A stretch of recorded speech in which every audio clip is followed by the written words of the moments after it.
And the first thing is the OSBA debrief. Anybody want to go first? Michael's like.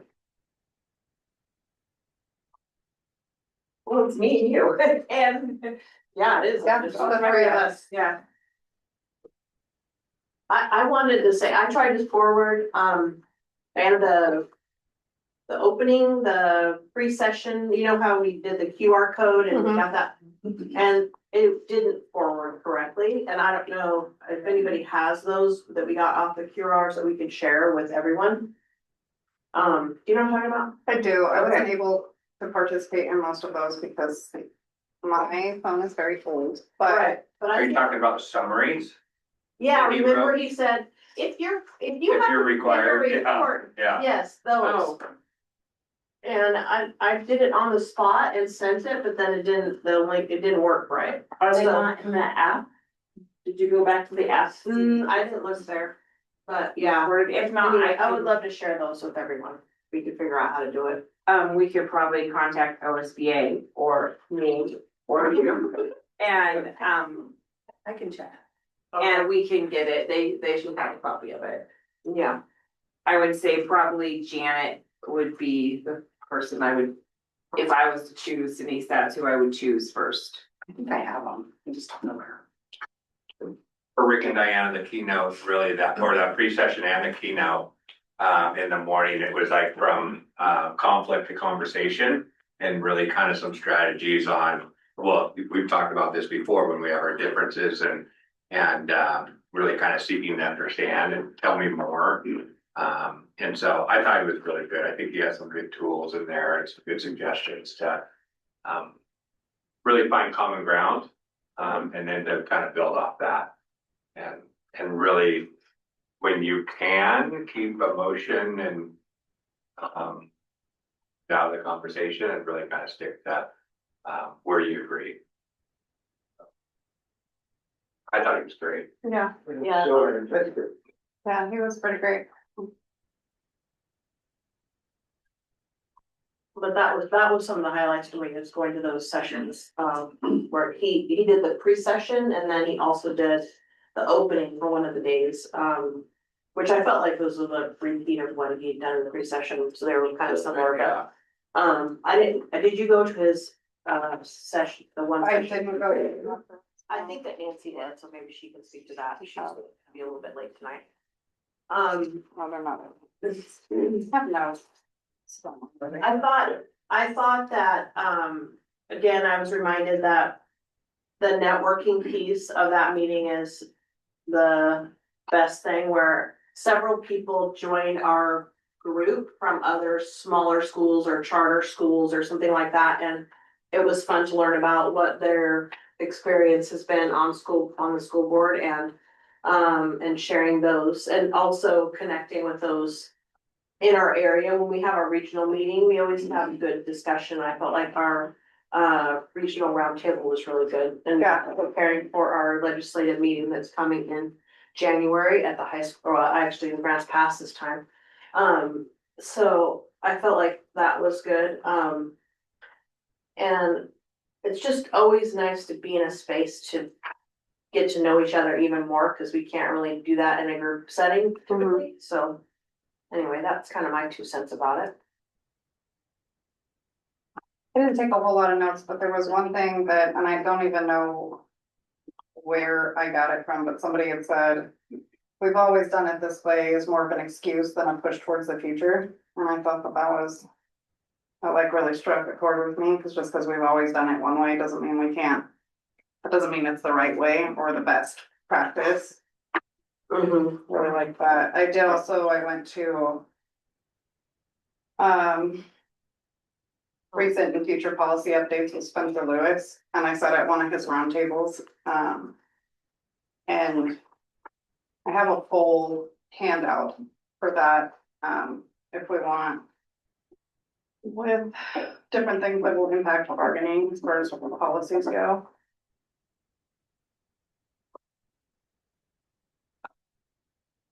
I liked how they did the MC portion of that, where it seemed like it was better transitions in the bigger sessions and stuff about how she did that. And it was a better flow, I felt, than they have had in the years past, for sure. I was gonna say, one of my notes is to tell everybody to fill out the survey, so that's a good Yeah. feedback. To fill out the survey about the pros, because we really want. We wanna change too, if there's suggestions on how to make things better, some things are out of our control, like the parking. That was fun. And we have talked, but there are some things that, you know, that could be changed, and we did I went up Wednesday. And there was a whole day of practice, it's the first time they've done a whole day of practice. So I practiced my speech on stage twice, and that's typically not what happens. And everybody went through, and then we had a whole day of practice, but I only had to be there half a day because I was special or something. And, and then that night we had like a run through of what make changes, and then they had to practice every day, like at 6:45 in the morning. So I think even though no one wants to get up at 6:45 in the morning to go stand on stage and speak in a mic, I think it helped. And I like sometimes how they bring everybody up. In the past years, they've brought everyone up who's on the board or in those positions, and it kind of went long, but the way they recognized people this time, I thought was more special to them, and it didn't take so long to go through that whole process. That was really smooth, but yeah. I think, I mean, it kind of reminds us why we do things, is having acapella, the student group and the mariachi Yeah. band. I mean, both of those just absolutely crushed it. How do we get a mariachi? Yeah, yeah. We have a former student that's teaching mariachi in Forest Grove. Oh. They graduated from Phoenix High School, and I actually tried to get her down when we expanded our program, but so. And she was an award-winning violinist and probably 12, 13 years ago. And Craig from Dayton talked about talking to each other. Dayton has a mariachi, they got together with them, and they're like a similar size to us, and they might actually be smaller. Yeah. So, I mean, I think there's some connections we can make and ask what to do and what not to do at the beginning to kind of get some tips, but. I think it's definitely personality driven. If we find the right person to do it and say, hey, we can move this forward and maybe talk to our pack, maybe we talk to our community to say, hey, is this something that we can do? I would also encourage, I don't want to dominate the conversation. No. I was also encouraged about the representatives that, two Republicans and 2 Democrats that can actually show that they can work together to make decisions. And just for our team here too, it'll be very important to be available during short sessions, long sessions, anytime for our legislative reps. So when they're making decisions that when they need information, that we can provide that to them. And so it just reminded me, I mean, Emily was saying that that's so important for them to have that contact at the school, whether it's Tiffany she's done a lot with SB 819, and just having that information right away on the impact. And I think they are trying to minimize the impact on K-12 districts, but if they don't know, they can't stand up for us, so. And I felt like they had backgrounds that led them to be more curious or know what's going on, because a principal or superintendent or whatever position they were filling in the schools before they came in those positions, but yeah. Well, Stacy, and I'm just gonna shout out to Stacy and Adrian. Well, Stacy, I had mentioned that another conference had legislators and a quick conversation with Stacy, and she's like, oh my gosh. And like put it together, it was like a last minute put together, not super last minute, but it was not at the beginning. So she's like, oh, guess what? I got 4. So, I'll give her kudos because that was more of a idea from just talking. And then this week I watched that session, the legislative days, like, I don't know, 8 o'clock, whatever day that was, The Tuesday or House something. one? Did you watch the House one? Tuesday, there was, I but think that was the Senate, the House was on Monday. what is the gentleman's name that was on that panel? Oh, Boomer, right? Boomer was in there, and then, some other, that was really interesting to listen to that. To know they were listening to our situation and then to be in that meeting, that was cool. Yeah. Those meetings are kind of fun to go sit in sometimes. I was gonna say, one of the things, we're talking about convention, Michael. We're on the line. Okay, One of the things is, I felt like the energy was better. I had a lot of people come up to me and say, Yeah. like, we're ready to like, let's fight and do what we can to get the money we need for our students, and we need to make change. Like, this is not working. We need to make change. So I like the positive. When I first started coming to convention, I would say I'm in Phoenix Talent. Everyone would be like, Yeah, they still. they do, sort of, but I get so many people that say, oh, this, that. We apparently have the best communications person in the state, according to somebody. We have the best this in the state. We have the best. Is your special ed director still with you? She didn't leave, right? And so, and then it's really nice to have that and be around when people go, oh, yeah, you guys are doing good things down there. I don't really know still where you're at, but I do know you're doing good things.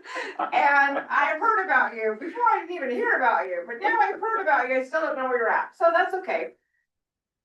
So that's nice to hear.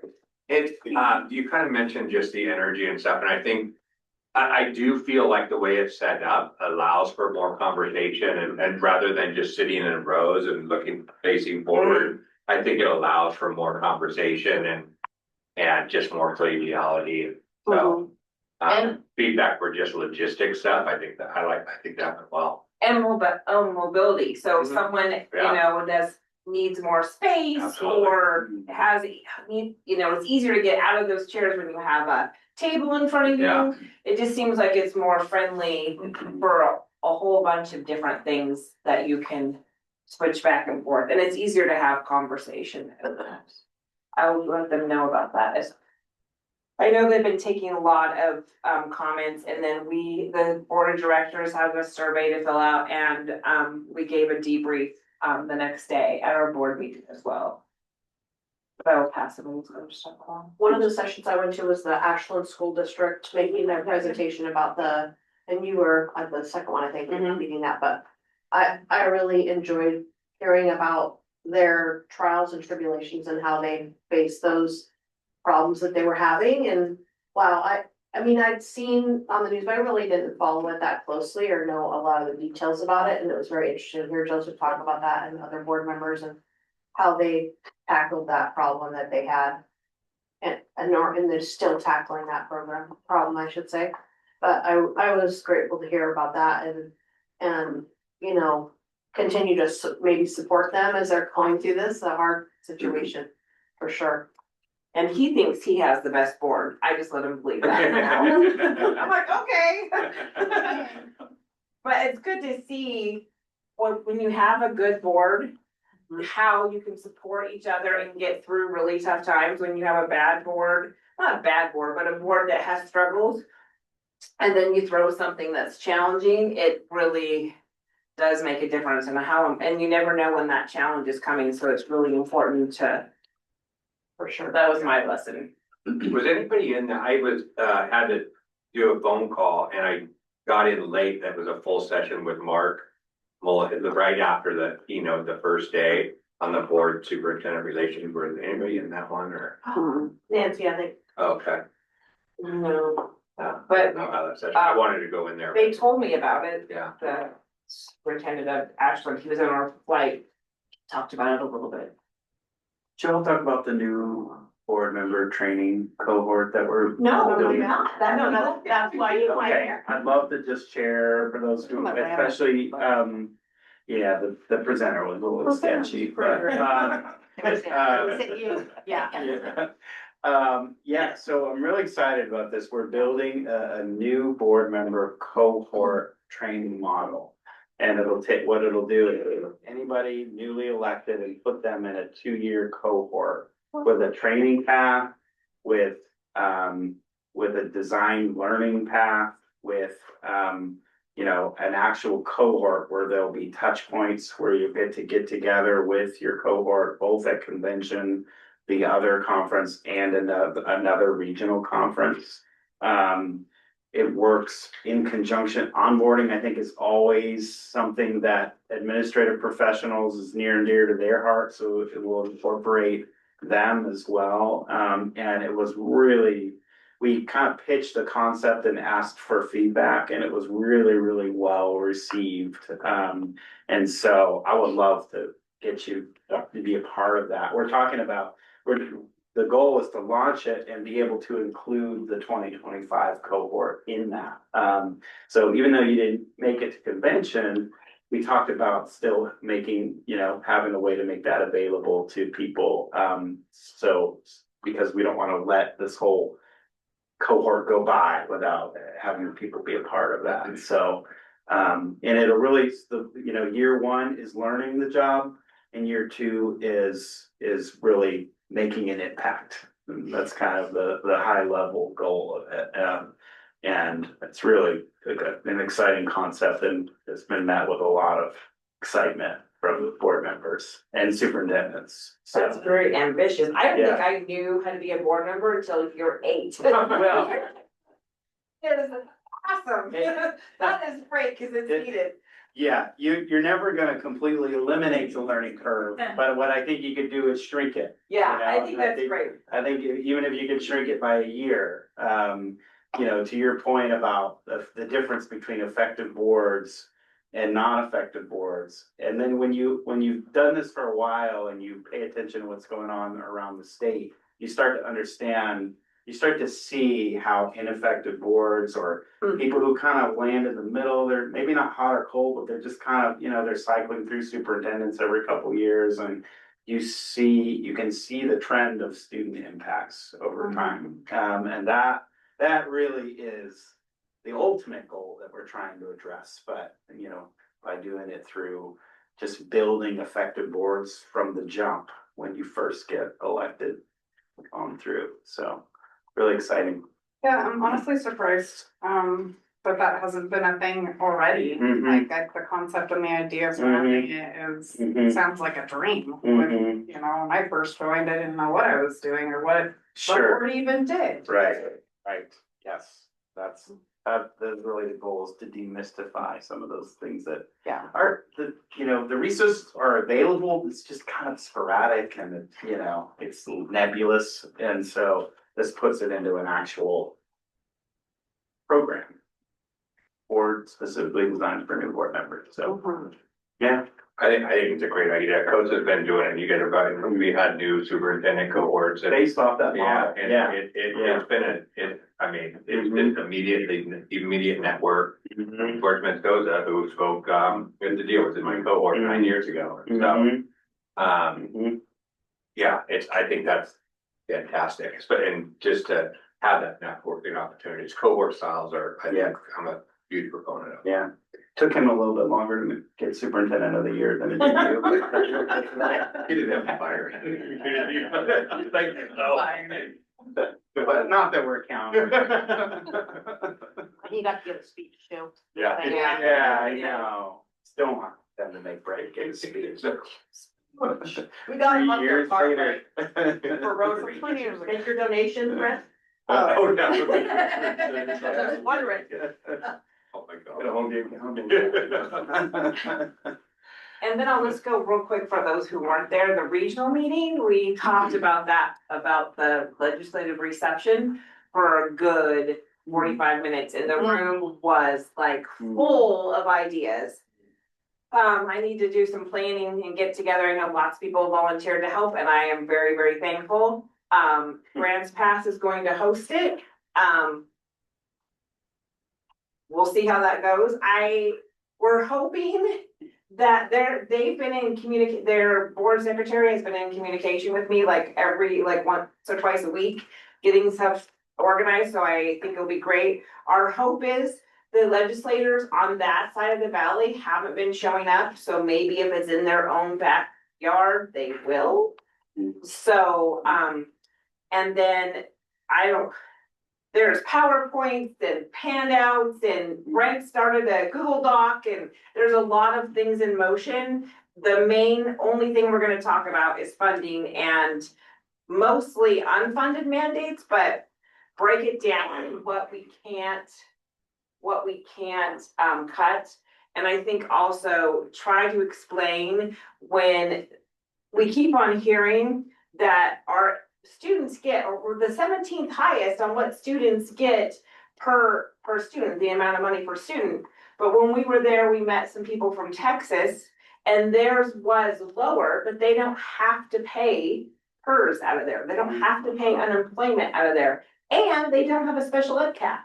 So it may look like on paper that we're getting a lot per people, but if you take away all the things and just concentrate on what the students are getting, it's probably one of the lowest. So we're gonna talk about that and just kind of educate everyone so they understand that this is the reality and these are the things we can't cut and this is the only thing left. I don't know if it's gonna help, but I just had a thought. Yeah. Could NSBA help us with some data gathering on that per pupil stuff? Like not only the number, but maybe I'll have but to a see. breakdown. That would be really interesting to bring to that, just to have some, some vetted data from an actual organization that says, I don't know if they have any, but I'll see. And some pie charts. Yeah, we pie were- charts. We were gonna make graphs and pie Bi-monthly charts graphs. and actually in the past, we have done it more of an informal gathering, and this is not going to be that way. It is gonna be very formal. There's going to be handouts, there's going to be a projector, there's gonna be a slideshow. All the superintendents, we volunteered some of our superintendents. All of our superintendents are gonna get together and make sure we're all on the same page. And it's gonna be more of a presenting to them and then they can ask us questions. Usually we let them talk about their platform, but not this time, sorry. So they may still try and that's okay, but it's, in the past, we've always like tried to keep it in like 2 or 3 subjects and people would talk about the challenge of the subjects. But no, we decided that we are just gonna do finance because that's what we're fighting this short session, so. Yep, smart.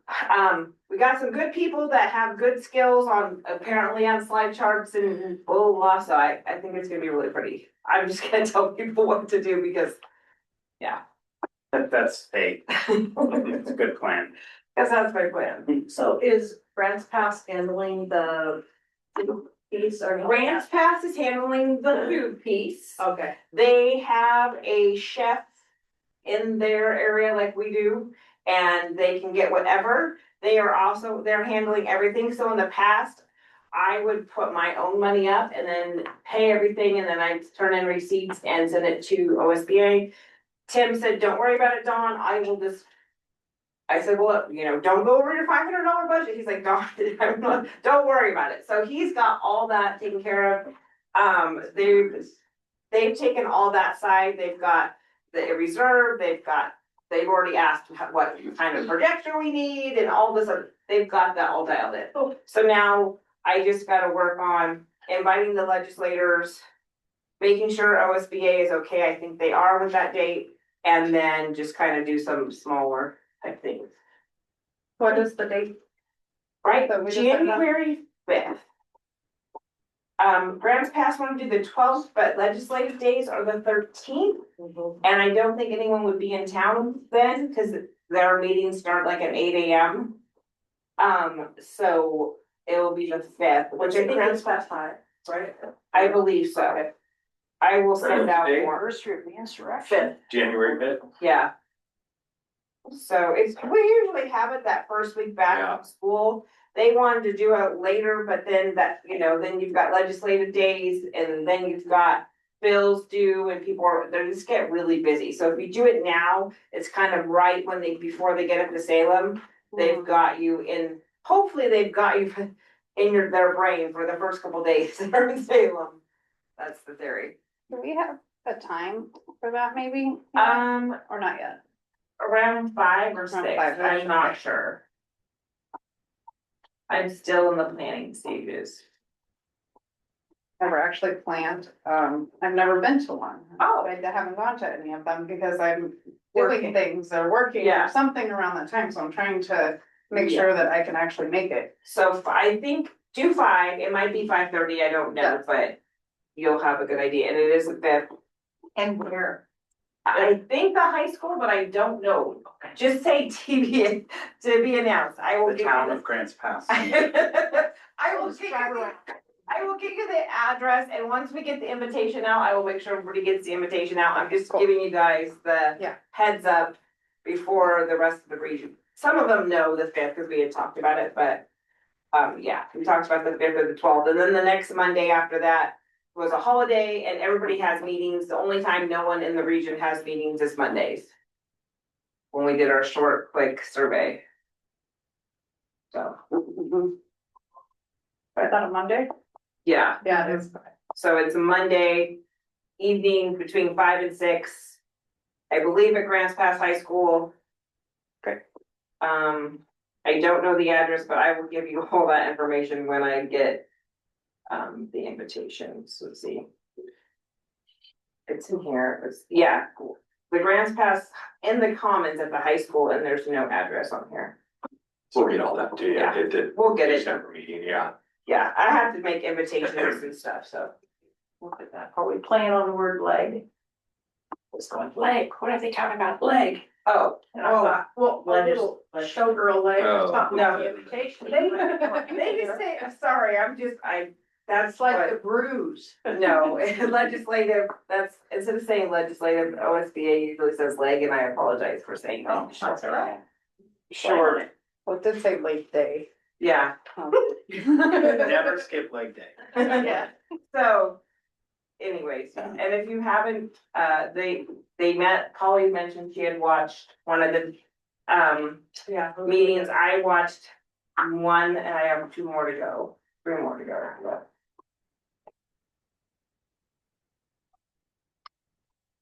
Who's leading this meeting? Well, you I was are. late. You're Okay, back. are you transferring back to me? Transferring to Okay, the all right. PowerPoint. You're more than welcome to lead it.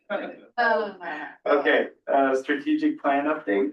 Yeah, we have, well, really the last 2, items are, really digging into a little more data, that, I shared, going deeper, than the data I shared last time in the executive session. And then after, Javier, kind of presents that and discussion, we'll have Yasmin share the budget updates. So, Javier? Great, members of the board, Javier Del Rio, I'm the Director of Structural Improvement and Strategic Plan Coordinator. And I'm gonna look at the presentation up on the screen. Which one is it? That's That one, it. yeah. Okay. So for, do I point at your computer or? It should be fine with everybody. Yeah. Oh, yeah, the receiver. Oh, yeah, that works, today. Let me just share it. There. Triple split screen. All right, so for today's presentation, I'm just going to focus on the English language arts and mathematics from the K through 8th grade performance and how we're doing towards the strategic goals. So just as a reminder, for English language arts, our goal is to apply to the year 2027, we'll have 45% of our 3rd graders meet proficiency in this data assessment. And in mathematics, our measure is 8th grade, I will have at least 35% of our students meet proficiency in mathematics by 2027. So those are the main goals I want to be focusing on today. So I have a lot of data to share with you guys. So let me first clarify a few things. I know, Diana, you haven't been here for too long. So, okay, so the first set of slides is about iReady data. And iReady is an assessment that we do 3 times a year, at the beginning of the year, at the middle of the year, and then at the end, to see how students are progressing towards achieving proficiency in language arts and mathematics. So it's, in essence, is a local assessment that we do, but it is done throughout the nation. So we can compare all results to like the rest of the students in the country that can take that assessment. So here what you can see is the first red, the red for all these years is the beginning of the year assessment. So in 22-23, we have 33% of our students meet proficiency in that assessment in reading in 3rd grade. That same year, 53% of the students achieve proficiency by the end of the year. So you can see there's some pretty good growth from that year. I'm gonna move all the way to 24-25, which was last year, which is actually a really positive news. We saw a much bigger growth from 33% to 61%. This year, at the beginning of the year, we have 33%, same as last year, of our students proficient. So this is only showing you third grade, but it's not showing you what happens from year to year, just third grade, because that's the measure we're looking at. If you look at the growth, so in 22-23, our growth from the beginning of the year to the end was only 20% growth. Last year, we had 28% growth. So I think, I mean, I don't want to draw too many conclusions, but we're seeing some of the impact of the work that we're doing with curriculum and professional development for teachers. So, okay. Now this is OSAS. So OSAS is the Oregon State Assessment of Skills, right, Tiffany? Assessment system. System, okay, all right. So it's what we also used to be known as SBAC as well. So this is actually the official assessment that the state gives all the students in Oregon from third grade through 8th grade and then in 11th grade, I believe, as well.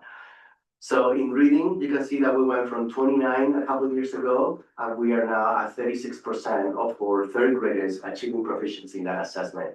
That is it's difficult to do well in that assessment. So, but we have seen some really great growth over the past couple of years. So that's where we're at. Now, here is the not so good news. So if you look at the third grade assessment, that's the first three columns for 22, 23, 23, 24. And then last year, you see the growth that I showed you earlier. So we went from 29% of our students to 36% of our students achieving proficiency. Now we're gonna break that down by subgroup. So we look at the represented minorities and also the other subgroups. So the first subgroup that we look at is the white non-Hispanic students. So we're doing really well with that group. We are at 45% of those kids are meeting proficiency. So that is good news. And then you look at the Hispanic, which is the second largest subgroup, and then special education and ELL students, and our growth hasn't been so great. So we still have a pretty big achievement gap between those groups. So those are only at last year, 18%, 17% for special education students, and ELL students at 17%. But we can talk. What is ELL? Thank you, that's a great question. It's English language learners. Okay, ESL used to be. Yeah. Okay. So, so just to clarify, ESL refers to the program that teaches them English. Right. And then EL or ELL refers to the student. Okay. So, just splitting hairs in there. Anyway, so that's what's happening in third grade. Now, here's something interesting that I was talking to Brent about. Our strategic plan is focused on third grade, right? We have a pretty large number of second language learners, and we know from research that it takes 3 to 5 years to achieve proficiency. We know that just from all the research out there. So what I'm showing you in this slide is what happened to our cohort of students that finished 5th grade 2 years ago, where they were 2 years previous to that. So in 2021, this group of third graders, we only had 26% of them achieve proficiency in. Can you flip that slide, Oh, please? shoot, I'm looking at my screen. And it's different than yours. It didn't go. Okay, it's this one. There we go. We go back on mine, so okay. All right, here we go. That makes a lot more sense. Thank you. So in 2020, 21, 22, only 26% of our students achieve proficiency in English as measured by the state assessment. If you follow that cohort to 23, 24, when they finish 5th grade, we have 38% of those same group of kids, give or take, because we have mobility, achieve proficiency. That was 2 years ago. And take a look at what happened last year. So same thing, now we're gonna go 1 year in advance. Last year, 24, 25, for 5th graders, we have 40% of them achieve proficiency. 2 years previous, that same cohort of kids, only 29% achieve proficiency. So basically, what this is telling us that it takes a little bit longer, but they're actually doing better as they spend time with us. That's good news. Okay. That's, English That's, language. can I interrupt you? That is all the demographics in those bars. That's everybody included, yeah. I didn't include the subgroups on that, but I can definitely get it together and provide it for you guys if. I'd love to see it just to get an idea. I mean, Yeah. even through, you know, if we can look at a cohort from 3rd to 8th grade, just, you know, are we helping them grow? Because that's really, you know, I think, I know mine did. You see that, and it's like, oh, you know, it's hard to see. I mean, our goal is to not have achievement gaps, but we recognize that, you know, the research around language and it takes time. So what we want to be able to show is we're making a difference for those kids. I will, I'll talk to Brent. Yeah. The other thing, that I know we don't, maybe we don't test it, we don't do anything until 3rd grade, but what makes me kind of sick about this is that, why are we starting at 33 every time? Why can't we move have that to far? write down, I was gonna ask Yeah, that. why can't we move that far? And then the outcome is gonna be earlier, right? I just feel like I think that lends to those younger grades learning to do those things in a more efficient way or something. I don't know. I taught my girls at home, so I feel passionate about this reading place. And by kindergarten, they're 4th and 5th grade, the reading level. Not everybody can do that. I get it. But also 33%, that's like so low. 10. Do you, Yeah, do you know what I think about, Polly? I think about our short instructional calendar yes. in this state, and I think about learning loss over the summer. I see it in my own kid. Oh, where they don't read all the time. Well, The whole she summer. does read, but Most she kids. still has a tip when she gets back to school in the fall, you know, and my kid's a ag kid, you know, so, yeah, it's. Anyway. But I would love to hear from the expert. Yeah. Well, keep in mind, this is doing a different standard, it's a 3rd grade standard, it's not that they're just doing the dip from 53, if you go back up to that. Go backwards. Or go backwards, yeah, I ready or which one? yeah, all the way back to the multi, The one? yeah, so it's, and these guys can talk about, these guys are the expert, but this is a 2nd grade standard, then you have another standard here based on all the work you do in the summer, and it's not like they're losing 30% or Right, 20%. those are the same, those are You're 2nd graders, now talking they're about these 3rd. red lines are the same all across the board, how can we get the red line up? Yeah, if we started at a higher place Yeah. each year with those 2nd graders coming to 3rd. Mm. And we had some good performance in 2nd grade last year. Some of our best performance in their beginning of the year, this year was 33%. We do have some encouraging news. In 2nd grade last year, they ended up the highest that we have seen in a long time. We had like, I think something over 70% of the students proficient in 2nd grade, as measured by already. So Wow. that is really exciting. It's just, you know, the beginning of the year, now we have 3rd grade measure, so. Yeah. We have some reasons to be optimistic about what's happening, so. Well, it really is a baseline and a starting place, right? And then the end of the year is where you demonstrate the impact of what you've done. Yeah, for sure. And also they, you know, they go home for the summer, some read, some they don't read. And then within the first 3 weeks of school or 4 weeks, we assess them. We put them in front of a computer and try to get this data and they have to read and answer A, B, C, you know. It's a pretty big shift from what they have been doing all summer. Yeah. So.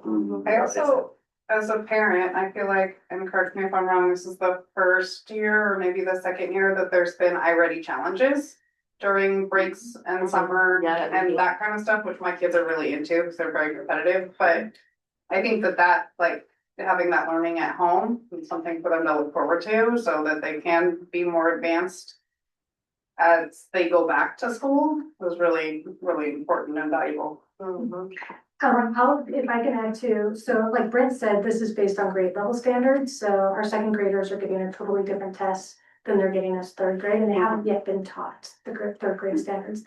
But just to reassure, we have additional tests. We also give the DIBELS and the lectura in Spanish, that's measuring foundational skills. So we can use that data, it's also given 3 times a year, to also assess how they're doing on the foundational skills of reading. And it's a better measure of that summer slide because even though the standards are higher to meet it as from 3rd grade to 2nd grade, it's about the same. Yeah, we're still looking at phonemic awareness and non-forward fluency and such. I mean, but we can look at that data too and see that there's a slide, you know how I feel about summer school, because I love it. We can make progress even with our readers who are struggling in summer school, but having a month off in August alone, we see even dips from that, so, the more we can encourage, learning at home during the summer when they're not with us, those kids are doing really well, and so. Yeah. The kids who did participate in the summer challenge for iWriting, it's only our second year. I've measured their progress and they started up, you know, they didn't slide as much, so, that's promising. Maybe we can look at expanding I that. feel too like from my own experience in this school district, when it came to tests, I choked all the time, all through school, like all in high school I did. And it was really hard for me. So sitting someone in front of that who has that in their mind and they really can do it, but then they have that, and then their biases and all those other things that are coming into this too. But I would love to see us be higher than that year every time we're looking at that group of kids, for sure. I have a question. Are these Oregon standardized or are they national standardized? What are we talking about on these tests? So that might be a good question. I mean, I think it's nationwide, isn't it? Well, all Oregon standards for language arts and math use the Common Core state standards, which are used by many states in the country. The intent of Common Core was to be national, but some states opted not to use them. So language arts and math, we can kind of think of them more national standards, but also aligning with them. I have a question. How do we compare with the rest of the state? So that is a good question. So just to, okay, let me clarify something. So when I was putting this together for Brand, we have a giant spreadsheet with like tons of tabs and all that, and I can provide you that information. I can put it up right now, or you won't, I can tell you, or we can wait and send you the information if you guys want to. That'd be great. What will be best for you? And I'll just share, just to answer that question, in Orchard Hill and Dowling Elementary, at third grade reading are above the state average. And pretty significantly, and for the first time in a long time, in Phoenix Elementary is still sitting below the state average. So, Thank you, Brad. Which goes with the demographics. Yeah. There, yeah. And just talk about, and we've talked about this before, but I want you to hear from Javier and Tiffany about how we're addressing achievement gap stuff and where we focus. We've really focused on our core instruction with our new curriculum and really kind of drilling down our interventions and our tier 2 support and our tier 3 support and really getting focused and have more collective efficacy within that regard. And so you guys can kind of share that a little bit more on some of the work that we're starting now too. So, I'm sorry, I didn't interrupt. I just wanna, just for clarity. So we're ending the year according to iReady at 61% reading, but our OSAS is 36%. Yeah. Do I have that right? Yeah. So what do we believe is the true measure of how our kids are doing? Tiffany and I were just talking about that a little bit, but the truth is that the way we're being seen from the community and the state, we're not publishing already scores, we're publishing OSAS scores. So that in essence is the what OD is looking at, and that's what others are looking at. Or teachers know better, or they know that there's not just one measure to the kids. And again, Rod, you know a lot more than I do, but also what I've seen in the past, just doing this research, is that there is a parallel approach between iReady and OSAS, not in every grade, but in many of the grades where they go, if iReady goes up, OSAS goes up, you know, in general, but they're not perfectly like aligned. You don't have 35% of one and 35% from the other. They're like, there's a correlation, but they kind of go like this. Not in every grade, but that's what I've seen, but. Are they different standards? Or are Well, they? OSAS also includes writing, because it's language arts, Okay. versus iReady, we're focused on the Strictly reading, okay, okay, And so, I mean, like the writing, the encoding Yeah. piece, like spelling is important, yeah, but there's also just like the foundations of reading. Yeah. So. Yeah. Oh, you know, we could analyze and say we need to work on our writing as well. There's, the performance task, it's a big thing on OSAS where the kids have to, you know, even at the third grade level, you'll be surprised, they have to actually look at two texts and compare the two texts and what they offer. I mean, it's really interesting to see what they're asking. kids to do. I think this is the same for everybody, but it's also, this is why the correlation is when you end your eighth grade year, you've taken iReady 27 times. And you've taken the state assessment 6. And so just that familiarity a little bit within that, and it's measuring different things. And so we're really digging in and trying to see where we can implement some OSAP practice. And in our iReady, actually, we have some math, especially, it has some state assessment type practices or assessments to assess our students. So really digging into that. And when we get into eighth grade math, we'll talk about some of those strategies. I think that the call out of the writing is so key, 'cause I think so many schools, districts, that's the piece that people are struggling with. And then how do we feel about, and I think, I can't remember if I texted both of you, but, there's some districts that don't do a spring assessment because of, they're worried about testing fatigue. And I just wondered if you all could comment on that, just for the benefit of the board, how you feel. Do we get a benefit for the student to test in the spring? Or is it really just for us to have a measuring stick? Do you want me to tackle that? Or you can too, so. I mean, like, I feel like if you don't have spring assessments to see growth Yeah, from the beginning of the year, right. then you can't use tests along the way anyhow. So first of all, I would say for parents and families, it's important to report out how much their children learn throughout the year. But in a practical sense, we use assessments in the spring for identifying students that need extra support, starting in the fall. Okay.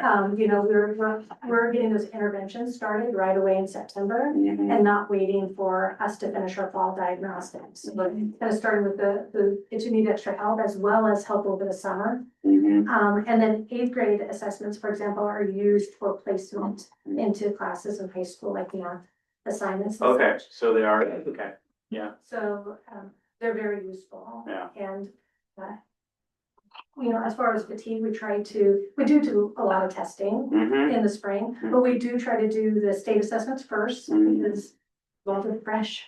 And then wait until the very, a few weeks before we do the iReady assessments too. And then for elementary, we also do, like I said, the dibbles, but that's one-on-one in person, not computerized. So it kind of, I think our students like the attention that it's a little different and it only takes a few minutes. The data doesn't seem to indicate that testing fatigue is affecting the result. I mean, what do you think? Yeah, it's hard to, I mean, I agree with everything Tiffany is saying. Yeah. I do think that, I would think in terms of truth, that is true. And Yes, it's also true that it's a lot of testing. yeah, So like, sure.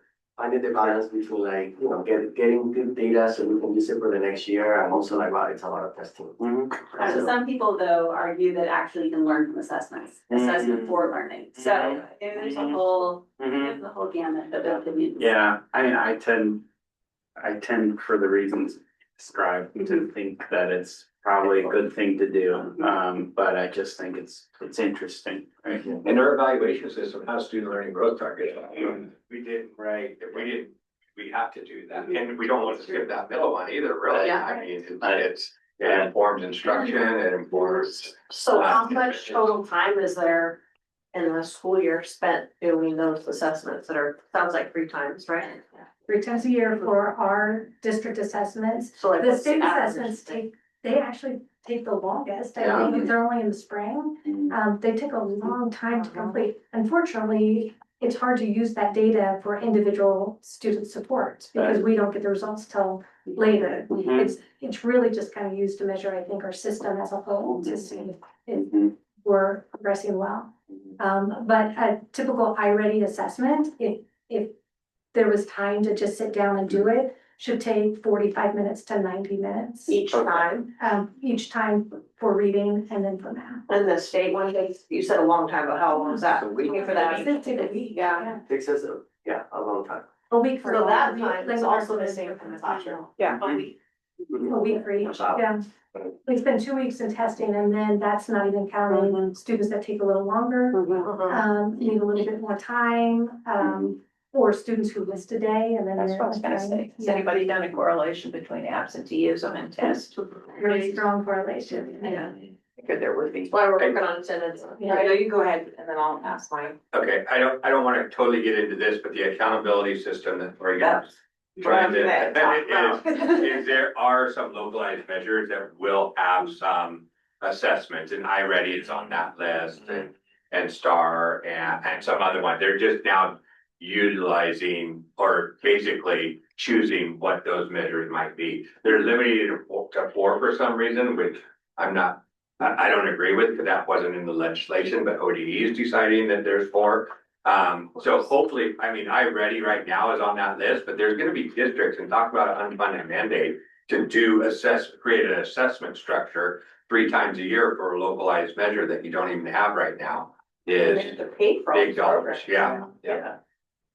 And to piggyback on that, so we have to do that from the accountability and the state test, that's how they do the report card, right?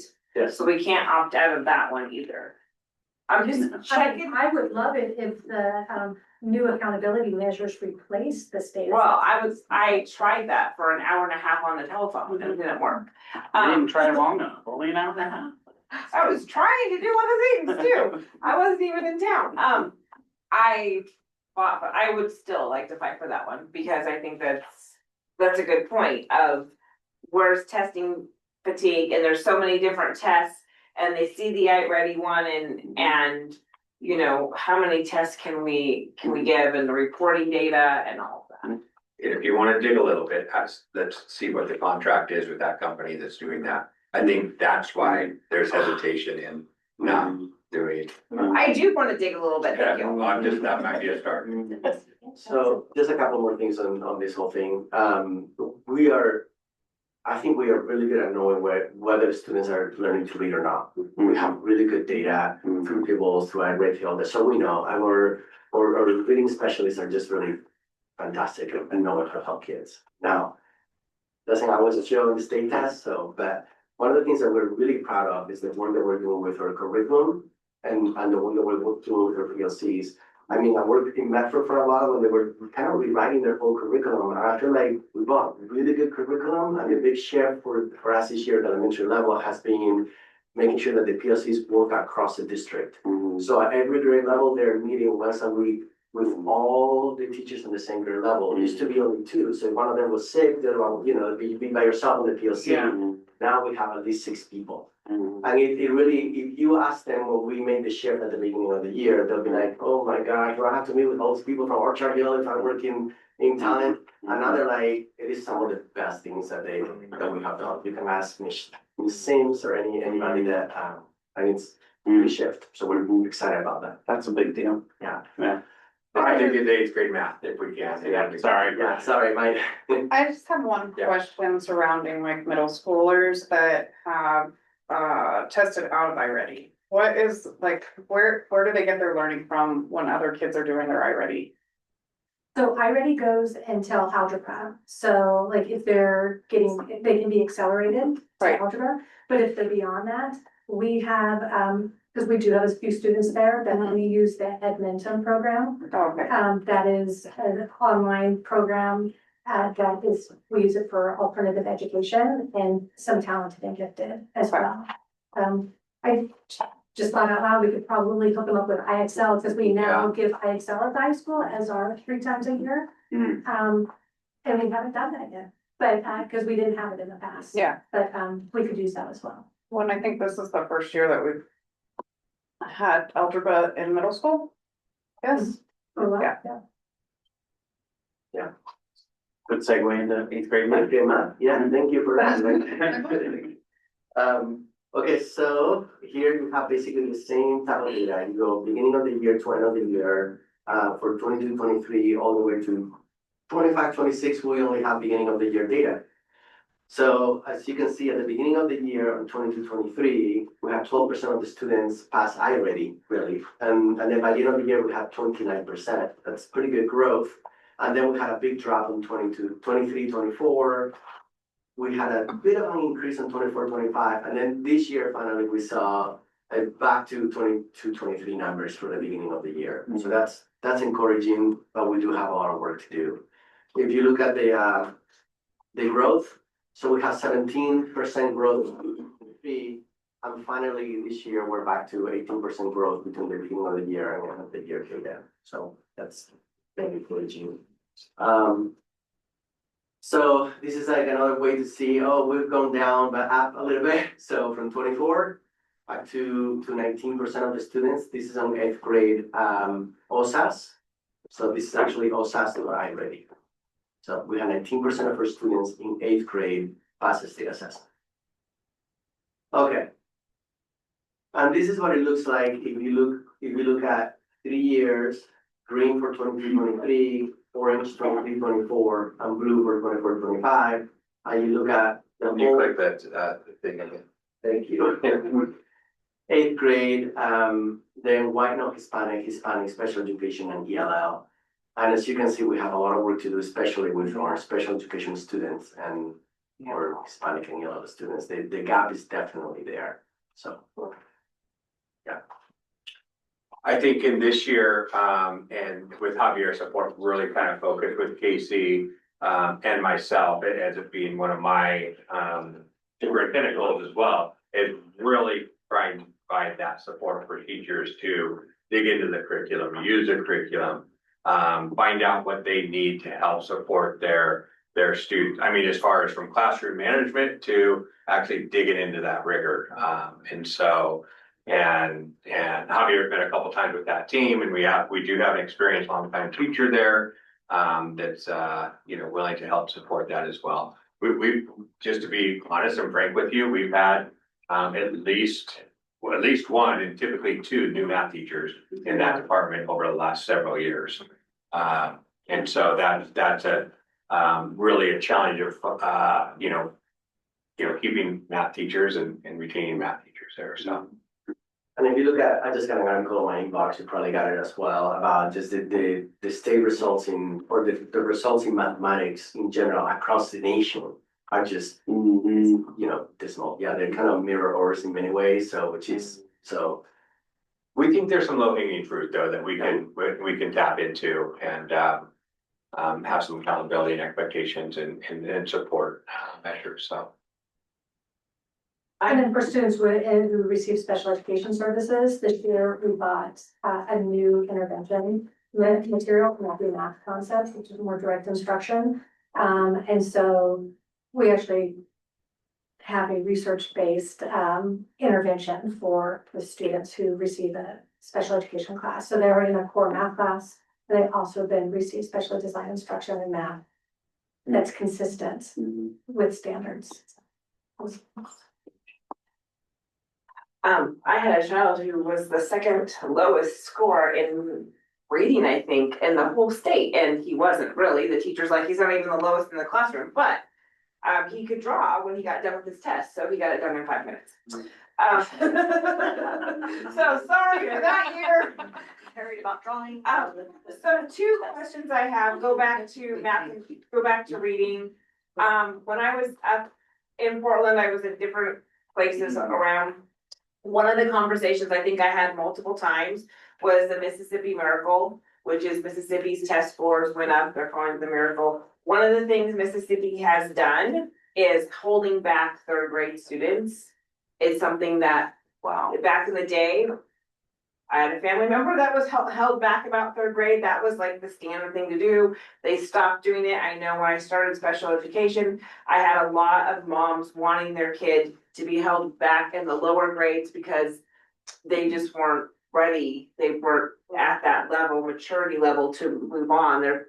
And it was a fight to get the kids to do 2nd grade again with the school districts. So I know that's been a controversy. It's like switches by, I don't know, every 5 years. So I was wondering if that was a conversation our district has had or we've had statewide. I know statewide it's the rumble in the hallways with the school board members, but I was just wondering, I don't know if there's been talk about that or if it even something being done. You can. Sorry. You wanna take that one and we can have it? Who wants to catch the social promotion hot tomato or hot potato? It's a tough one. I mean, I like, in the late nineties, early 2000s, I worked up in the Willamette Valley, and it was when Sim and Cam days came out. And there were like districts that didn't really have grades. They had, you reached the Sim level, then you reached the Cam level. Right. So that was interesting, but they actually have done studies, and one was about, retention, and one that sticks out in my mind is a survey that they did for kids. And kids actually, as adolescents then, said they did like fears. They were more afraid of being retained in school than going blind.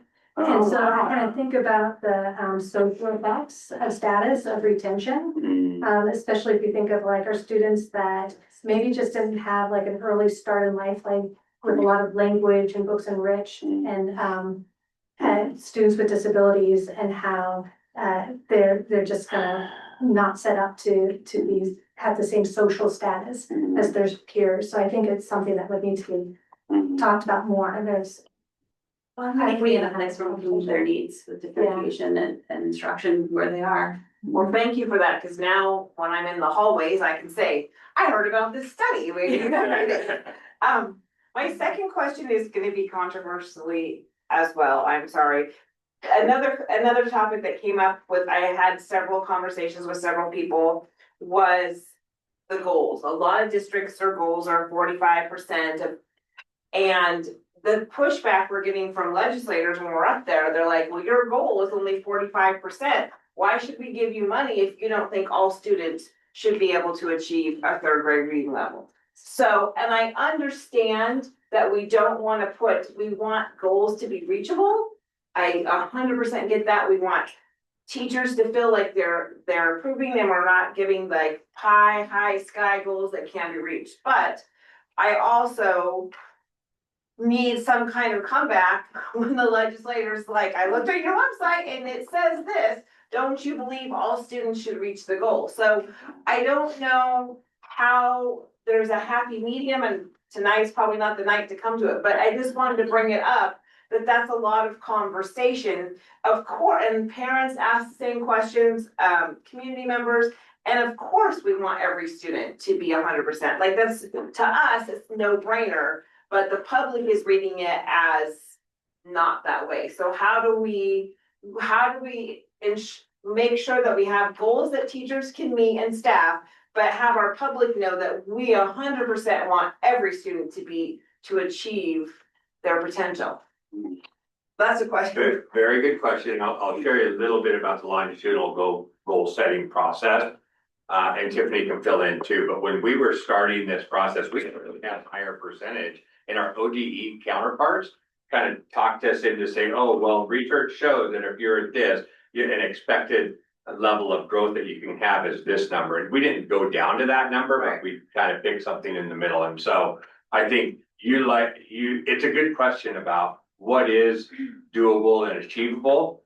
We want 100% of our kids reading by third grade, bottom line. Right. That is our goal every year, no matter what.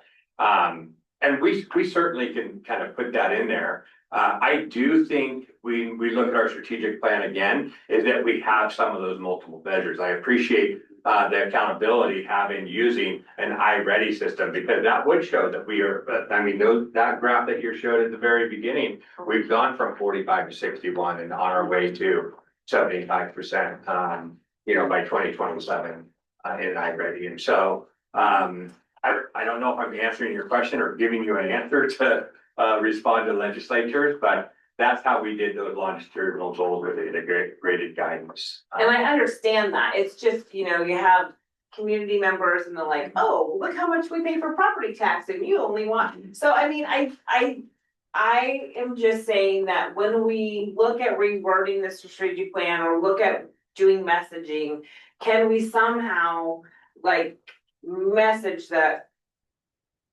have a message that shows to the public and other people that yes, we 100%, because we had this conversation about OSBA, like which is the right way and how do we make sure that everyone knows that we're not cause people think, oh, you're just accepting that.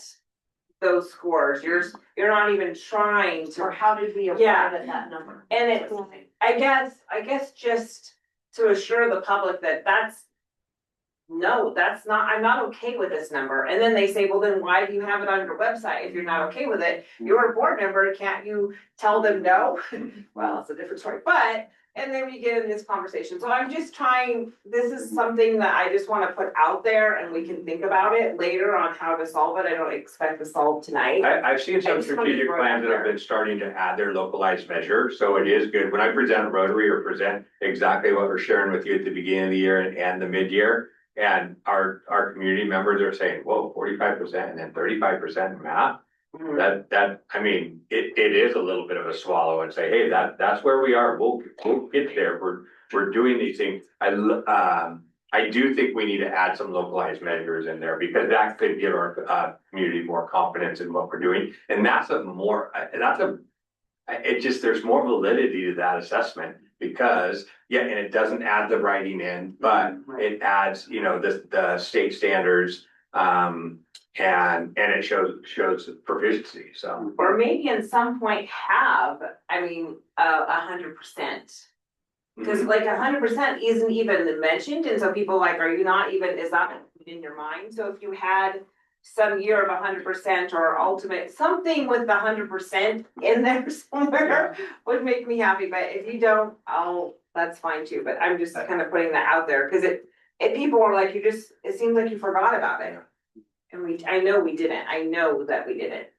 Don, do you mind if I, ask something? So Yes. this is such a deep question that you're asking because there's so many variables to that. Yes. So there's one thing that the legislatures are not thinking about, many things that they're not thinking about. Right. But one of them is when we first assess our students when they're coming in kindergarten, before they have ever had a year of school, many of them show that they're already way behind in school, but Right. they haven't even had school, as you see many of the measures that we use. So like in essence, then what do? Then you start educating the families when they have a child, they will put money there. I mean, I have a lot to say about this. Yes. Of course, but 100%. but what Brent said too, we also have many measures that go from, are the students able to do phonemic segmentation? Do they have, phonemic awareness?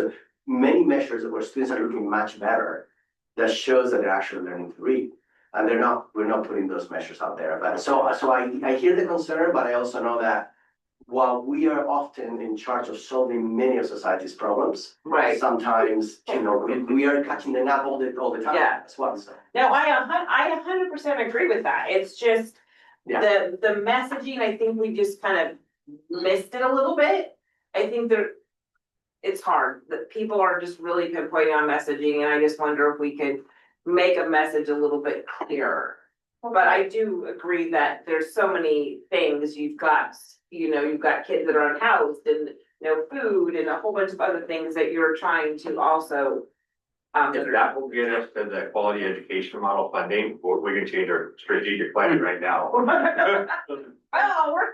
I feel like if we just put something in that was like, while we strive for 100%, this is our goal. Yeah, this I know, I year. see what you're saying. And how we focus on individual student growth, Yeah. right? What percentage of our students are meeting growth targets for where they started, right? Yeah.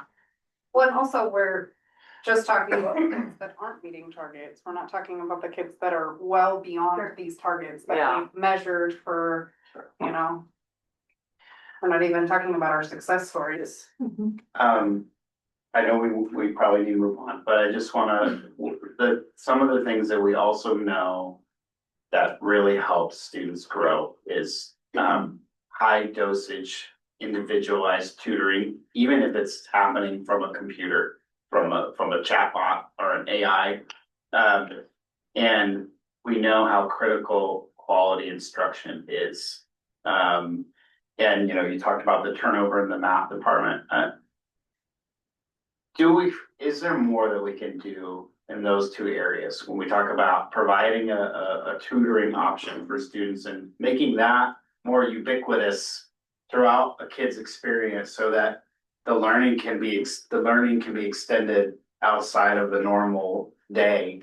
And then, I think about a middle school and just middle schools are mini high schools. You know, it's like we've got all the same type of challenges that high schools have with all the extracurriculars and the athletics and, we have a little bit more admin support there, but like I still worry with all that they have to deal with. How could they possibly balance helping grow quality, just dynamite instructors with everything else they have to balance? And I just wondered if you could just speak to that, because I know there's good work happening with that now. I know there's always more we wish we could do, but since we're having this conversation, can you speak to, I know that's your job, right? So, but Structural improvement.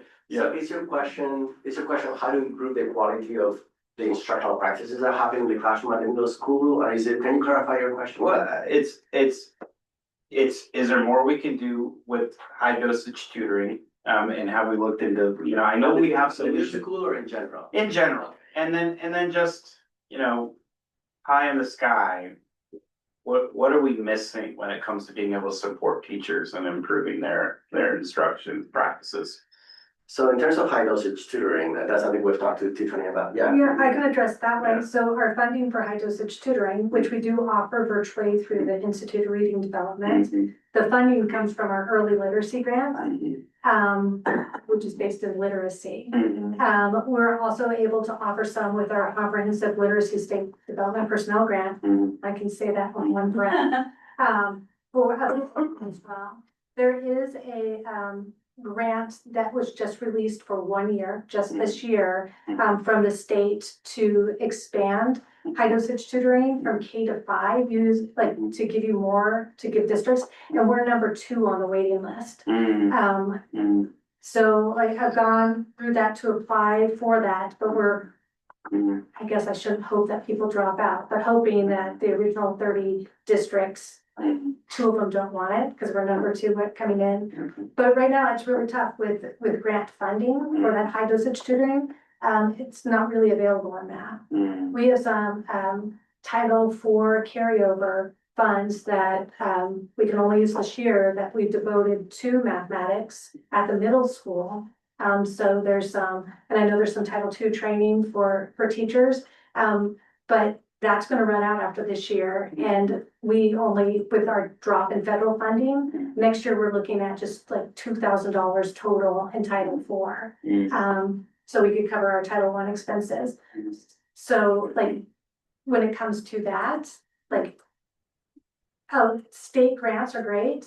Focused on literacy, which I believe reading 100%, but maybe the state can have some allowance to give some grant funding for 8th grade math, especially since that's a goal of the state, that every student be algebra ready by 9th grade. And maybe that's a conversation we need to be having at the state level to kind of just, how can we reimagine the way we do the practice? To me, I don't know that connection to, yes, I go to class, I have my teacher, that's incredibly important. But also I have this virtual assistant with me too, throughout my experience, where when I need extra help, I've got some kind of tool that I could use and how can we, I know you can go to iReady and do stuff, but the actual things that can meet the students exactly where they are and, just extend the learning, in a way that we don't have to look at it like we've got to find this separate pile of money to fund it. How can we kind of reimagine it? And if that has to happen at a state level, it just seems like, I don't know. I'm not saying I have all the answers, but it just seems like it's 2025. We've got, we've got to come up with some more innovative ways to look at the practice. I feel like. We were also talking with Jessica and I, talking about just finding enough licensed math teachers that are thinking outside the box, trying to recruit people that are prepared, and that's a state, if not nationwide problem right now. Right. We have a lot of teachers who aren't even licensed in math, teaching math.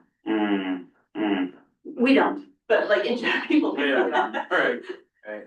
Yeah. Well, it makes a big difference. So in terms of also high dosage tutoring, which we do have a little bit of money that we're using, we have some things, right? So that's the thing that I wish the legislatures could come into our buildings, and you, of course, like today we had the tier 2 meetings at Town Elementary, and tier 2 meetings are like the students who are receiving interventions, we take a look at that cohort of students to see how they're progressing. So when you look at a group, let's say of 5 kids who are receiving an intervention, you can say, oh wow, these 4 are making progress, this one is not. What am I gonna do with this kid? For that particular kid, the teacher, we were brainstorming, and she thought, well, we can do pre-teaching in the morning for like 10 minutes of the lesson, and then we're gonna talk to Tiffany about maybe providing high dosage tutoring for this kid.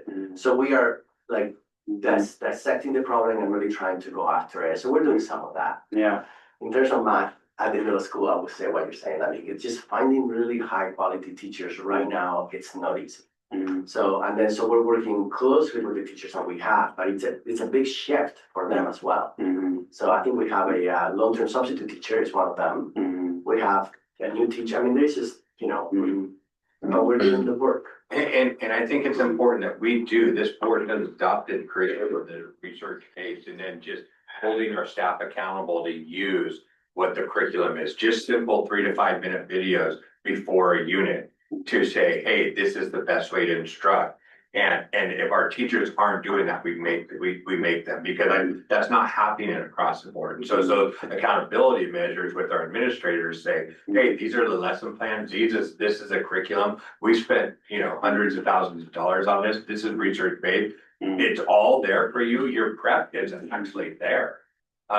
So that the time that you need to prep is actually reduced because it's in front of you and just going through that. And your prep is actually practice teaching that lesson.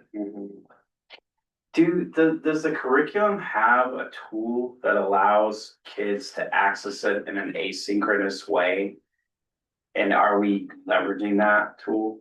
So we have, iReady is our math curriculum. Right. They have, their textbooks are actually, they write in them. Okay. And there's the video that Brett talked about. There are 2 to 3 minute videos for each lessons in English and Spanish.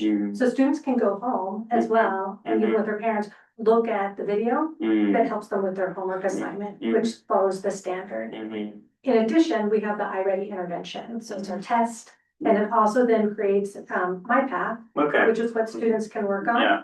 And that can fill in some holes too, or it can challenge them if they're above grade level. So asynchronously. And we have our own studies over the years that have shown that if students are spending 15 minutes, just 15 minutes, 3 times a week doing their My Path, they're showing extremely more growth than students who aren't. Sometimes that gets to like, what time of the day do we do that? So that's why, we try to encourage at home kids to access that 15 minutes. I mean, it'd be great if kids are gonna be on a device, like how about before you play Roblox, you do 15 minutes of iReady first. Is that something we feel like we're hammering with families? Like, that like you talk about the family engagement piece.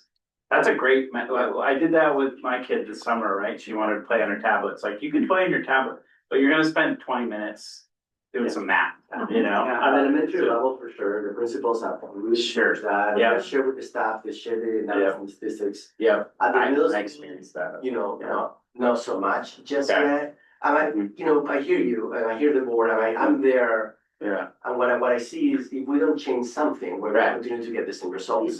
So I just met with the team a couple of weeks ago, and that's what we're on right now. Like, okay, some of the members didn't even know that you can have assessments at the end of the unit that mimic SBAC. So they're like, oh, really? That's it? We're like, yeah, let me show you how. So that's I think that message for families would be really well received at the middle school. Hey, here's some things you can do.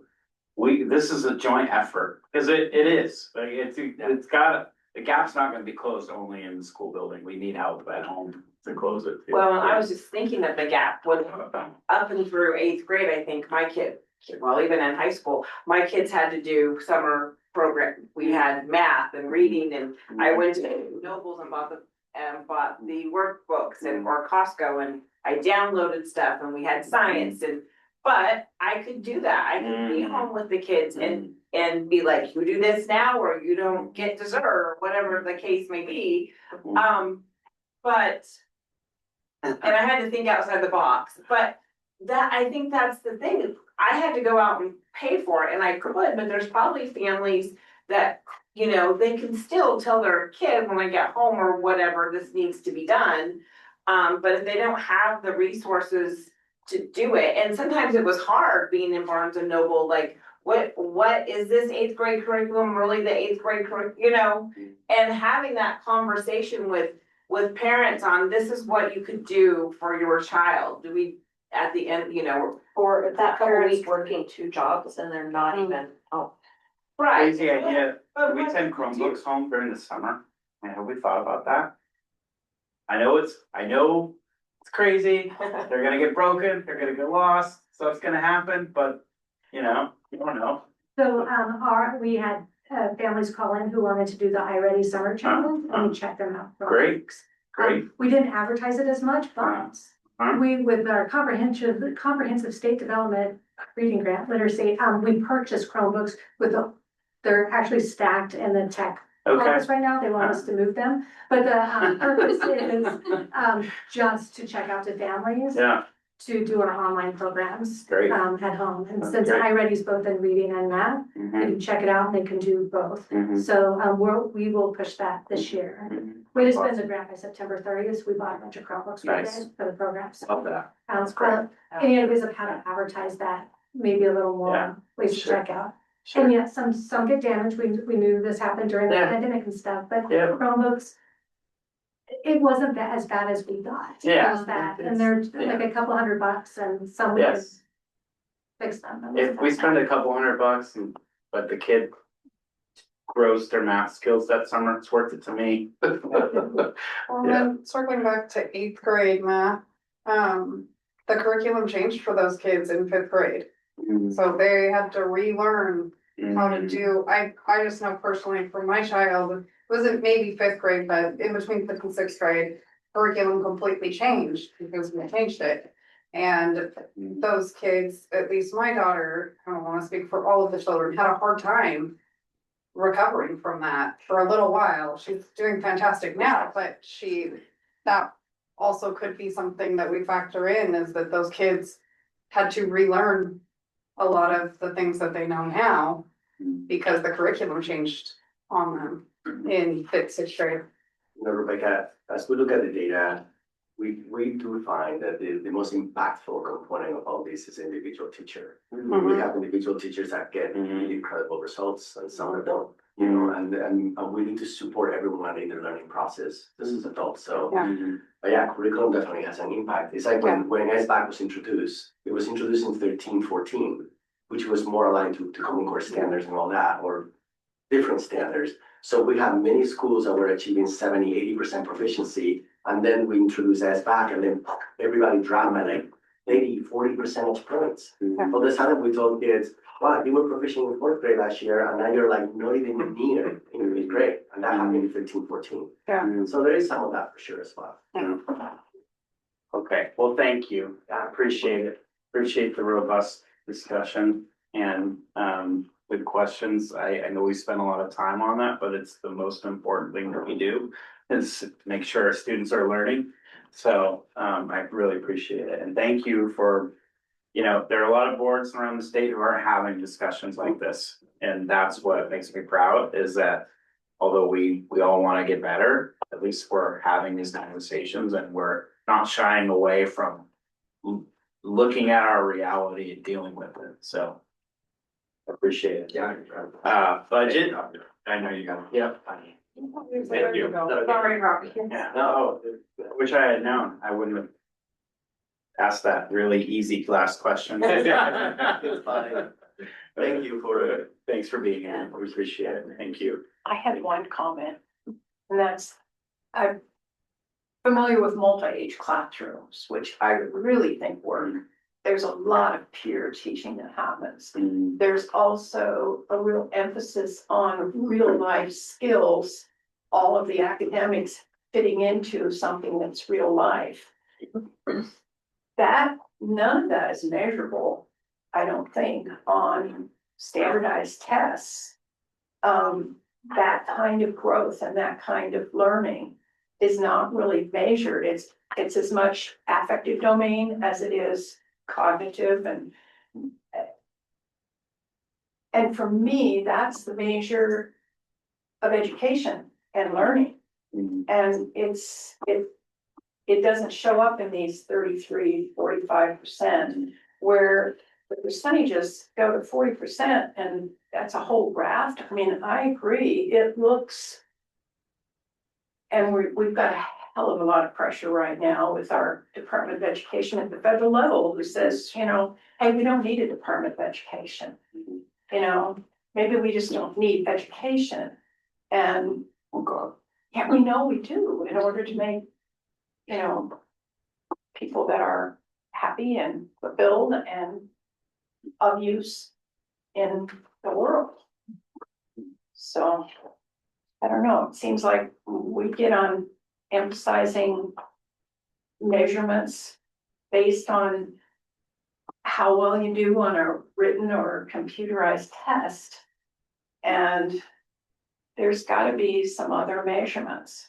And I think for the general public who are asking questions now about education, we need to celebrate the anecdotal. We need to get those stories of those kids from all those different categories, whatever, and tell those stories. And that fit into measurement as much as the graphs. I'll set something. What it's worth. Thank you. Thank you. Thank you, Leah. Yasmin?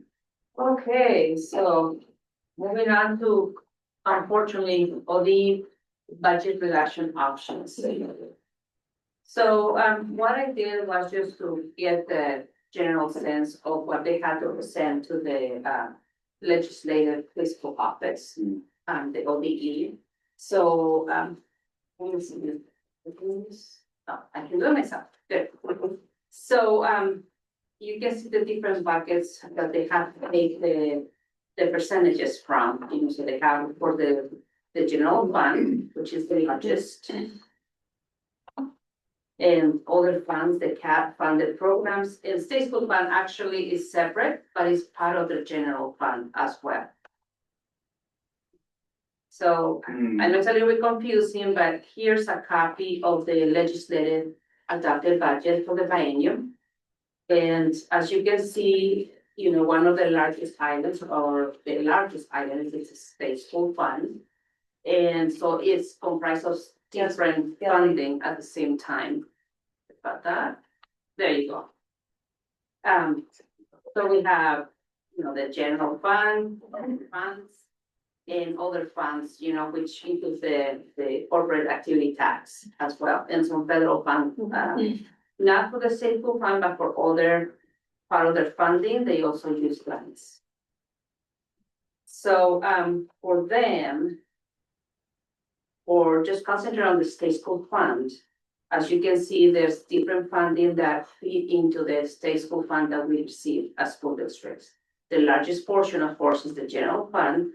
They have some other funds and transfers that go into the state school fund. They have tax also, and the lottery funds as well. So they have like different targets for reduction from a 0.5% all the way to 5%. As you can see, like the general fund for state school fund is from a 49.3 million all the way to 493.4 million. But if, for example, and I think they concentrated when they were talking about this and all the cuts at an OASCO meeting, the school business officials, they concentrated mainly on the general fund. Let me go to the next slide.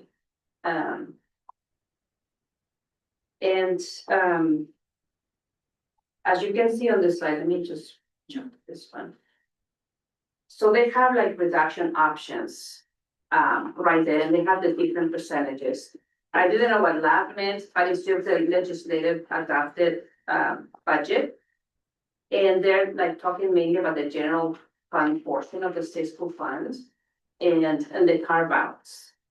Like at 0.5%, they're thinking of just using, go to the next slide,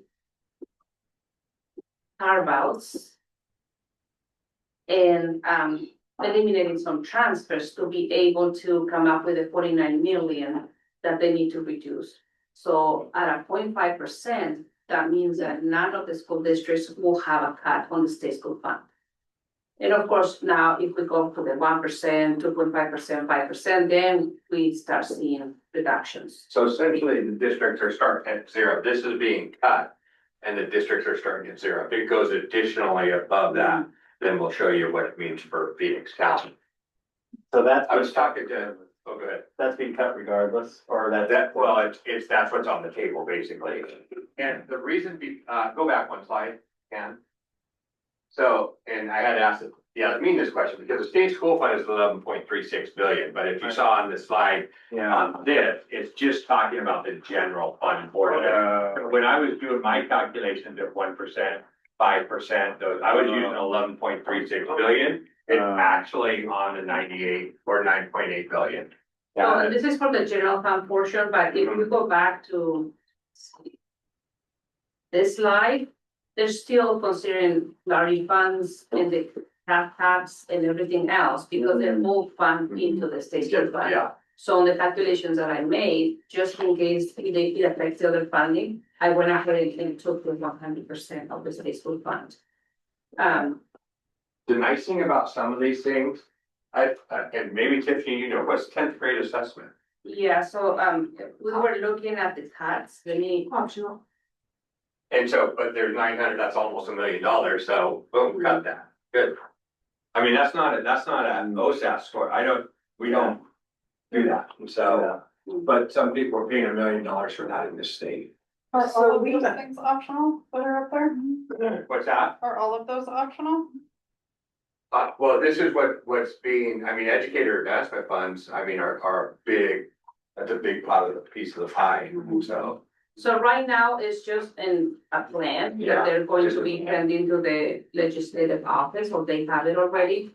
But this is for them to work on the 2026 session. Okay. So right now, nothing is written in stone, they just gave them the options.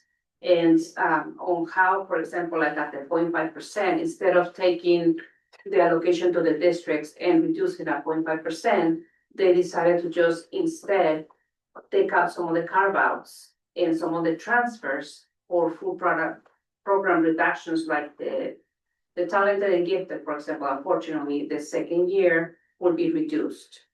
And speech pathologists, I don't know what that one is about, but it's like a full product reduction, program reduction, so which means it's a full biennium. So they decided to do this instead of taking already money away from the allocation that they gave the districts.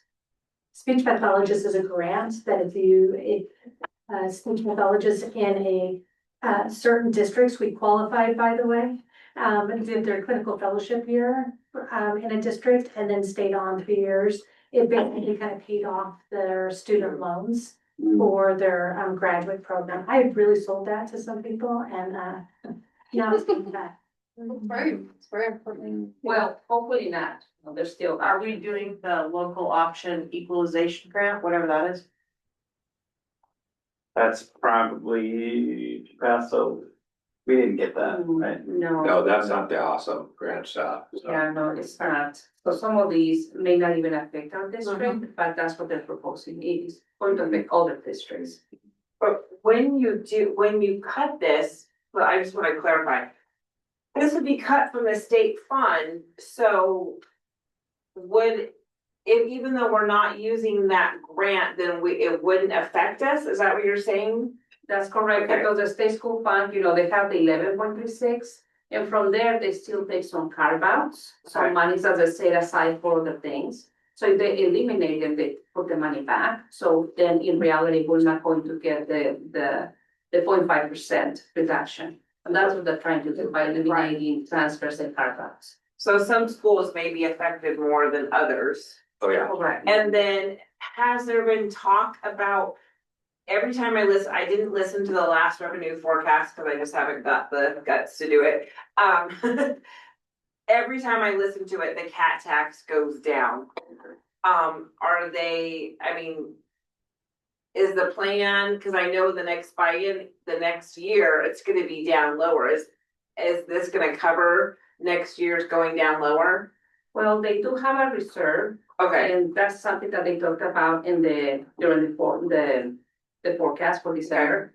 And, so yeah, they're down like 31 million. We have for a slide on September. that. okay, sorry, I It's a very good question. But it will, yeah, it will answer your question. They do have a reserve for that. And some of these are just like eliminating the carryover. There's a $6 million carryover and, you know, It's like they took the low hanging fruit of yeah, things they didn't yeah. take. And so $50 million that's our ground zero, so. so the menstrual products.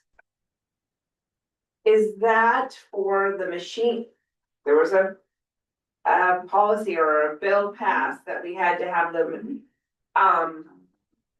so does that mean that That's not being sponsored, so they won't send us, that's a full program reduction, so okay, we'll still be required to do that, but that'll be on, so that's indirectly, I guess. Yeah. We so have it will be Quite a unfunded. few right now, we're kind of built up right now, but, So that, but yeah, that will be a program reduction, so we will qualify for, using funding to fill those. So there, but we still have to do it. Yeah. so it's an unfunded mandate at that point. So now they've turned another unfunded, okay, So right now, we're receiving around 10,000 per year okay, to do that, 8 to 10,000, so that will go away and we'll just have to unfortunately supply. it from purchase the general fund. products. Yes.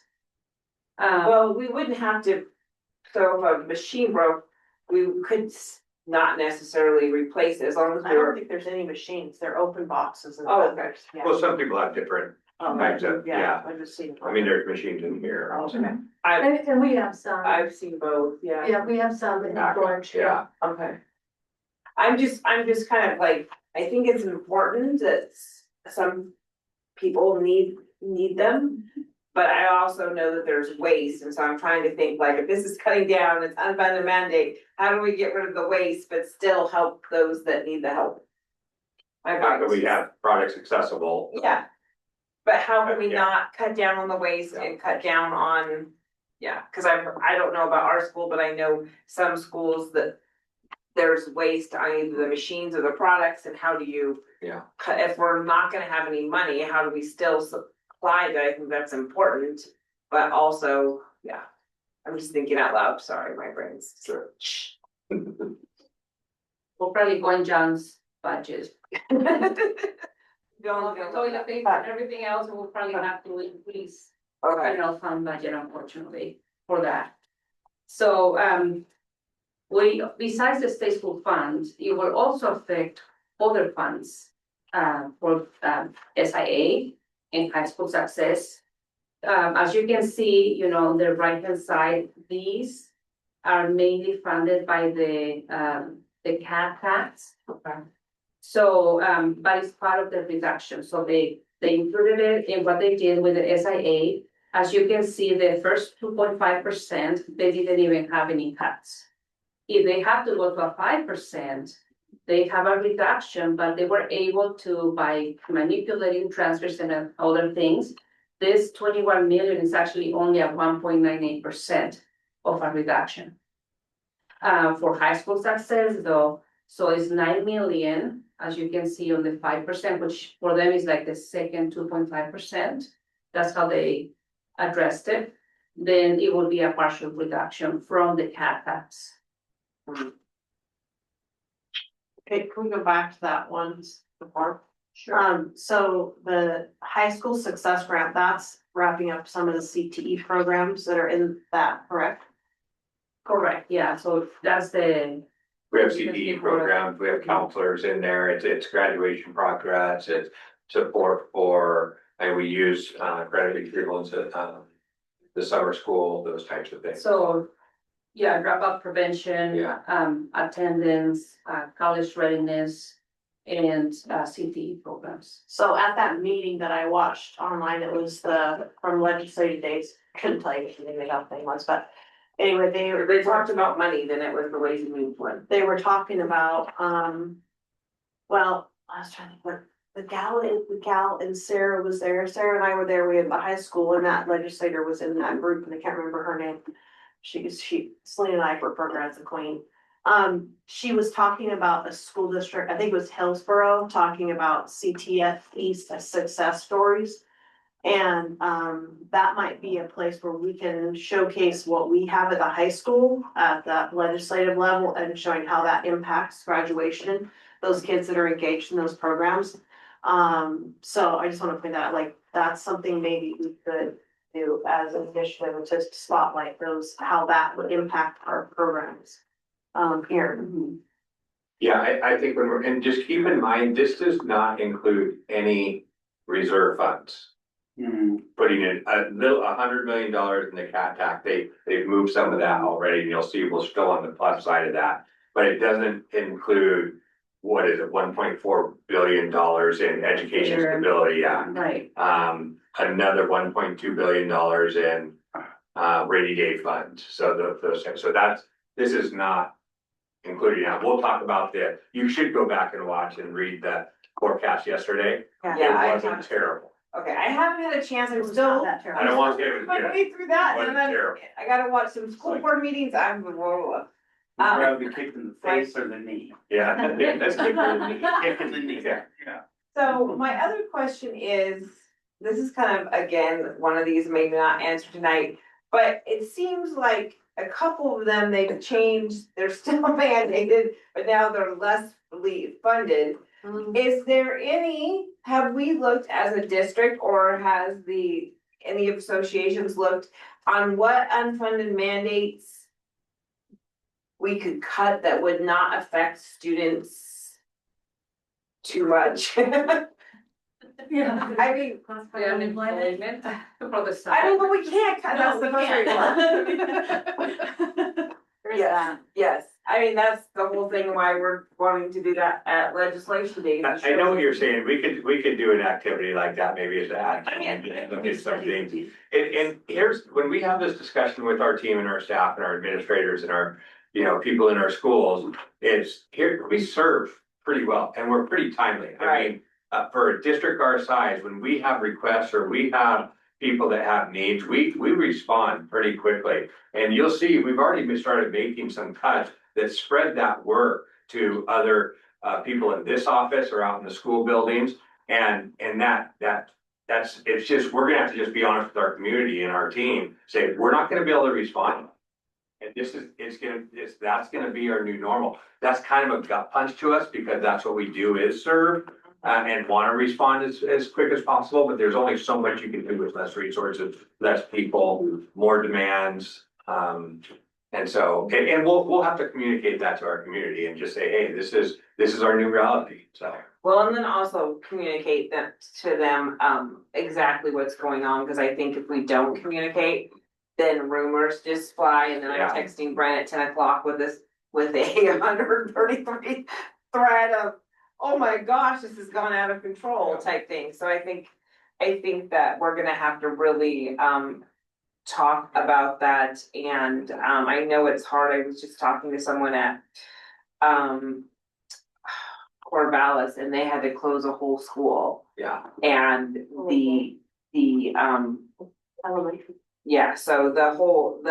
I mean, it's hard, but you have to have the conversations. Ashley's looking at that as well. I don't think we're gonna close the school, by the way, for the record. I do not think that that's not good. But No. I think there's other things that we can maybe, I guess I'm frustrated, and this is just my personal frustration, and I'm sorry if I bring the board down, but we advocate all the time. I know staff is talking, I know Brent does a great job. We're constantly trying to speak to people at ODE, speak to our legislators, speak to our associations, speak to whoever will listen. But it seems like no one is listening, and it's kind of like we need to maybe just say, this is what we're gonna do because this works for us. And sorry, it's not what you want us to do, but we have to do what's best for kids. And that's kind of where I was getting at. What other things can we do that, I mean, obviously we cannot pay them because I do not want anyone to go to jail. But what can we do besides having someone go to jail that that can send a message that says, hey, this is what you're choosing isn't best for our district, and this is what we need to choose. And I think listening and hearing and just, and our partners at ODE, and some of them are, great people, but really inexperienced in their leading and accountability system that we're trying to change in the state of Oregon. And my fear is that we don't implement and strategically plan this vision out, districts will just put their head down, check the box and keep moving on. And that might happen because there's not unnecessary trust in the system of people really putting the money where it actually needs to be. Well, and like Tiffany and I were talking about today, that they want to change the system of how we report things. And it's like, why are we doing these kind of things now? Yeah. I mean, just say we're not changing because it's gonna cost us money to do that. It's just kind of frustrating, those things that they're trying. It seems like we're fighting against, they're like, well, do this, and this, so your student outcome will come better. And we're like, that's not gonna make our student, it's like a fight. And how do we get them to realize, like, you're making us do more and more that's actually making our student outcome be worse. And you're like going the opposite way. It's just frustrating, sorry. Rabbit hole filled. Sorry. Okay, well, going back to budget, so for high school success, unfortunately, besides the CAT tax, we have other funds that go into it, which is maybe like from the general fund that transfer. And so there's additional decreases to high school success. Here we go. So, what does this mean for us, for Phoenix Talent? So, just looking at the state school fund, the 0.5% reduction, of course, will be $0. We're hoping for that.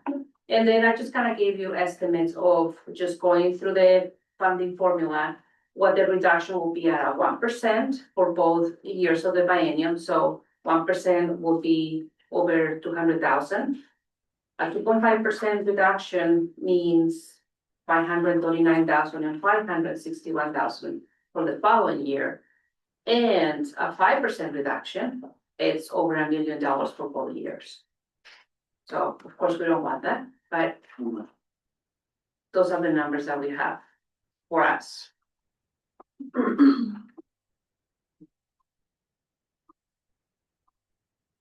And continuing with the SIA, student investment account, 2.5 reduction. Of course, they had a $0, which is great. If they have to go for a 5% reduction of the second 2.5%, it's about 44,000 for the first year, for the current year, and 46,000 for the following year. High school success, I know it looks like it was a huge reduction, but once you put it through the whole 338 million or that they had for the biennium and the reductions that they had, it's not as large. So it's only about 6,500 for this year, 6,700 for the following year. And a 5% reduction, then we go to a $38,000 reduction for the current year and 40,000 for the following year.